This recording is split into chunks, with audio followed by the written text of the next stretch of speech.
முதலாவது மூப்பரிடத்தில் நியாய தீர்ப்பு துவங்கும் என்று எழுதப்பட்டிருக்கிறபடி நாட்களில் ஊழியக்காரர்களிடத்தில் நியாய தீர்ப்பு தொடங்கி கொண்டிருக்கிறது. மறைவிடத்திலே விபச்சாரம் செய்து கொண்டிருக்கிறாங்க, வெளிப்பிரகாரம் ஆண்டவர் கொண்டு வந்து கொண்டிருக்கிறார்.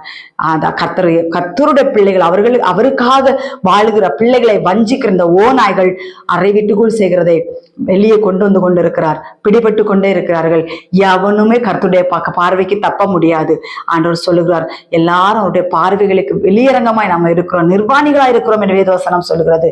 நீ அறை வீட்டுக்குள்ள செய்கிறத கூட கர்த்தர் பார்த்துருவார். பார்த்து உன்னை வெளியரங்கமாய் கொண்டு வந்து நிறுத்துவார்.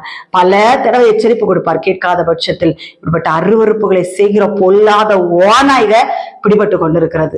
நான் சந்தோஷப்படுகிறேன். நான் ரொம்ப ரொம்ப சந்தோஷப்படுகிறேன். நான் இதற்காக தான் போராடி கொண்டிருந்தேன். ஆண்டவரே, இப்படிப்பட்ட கள்ள ஓநாய்கள் மனம் திரும்பணும் ஏசப்பா. உங்களுடைய ஜனங்களை வஞ்சித்துக் கொண்டிருக்கிற பொல்லாத வேலையாட்கள் பிடிபடணும் ஆண்டவரே. இவர்கள்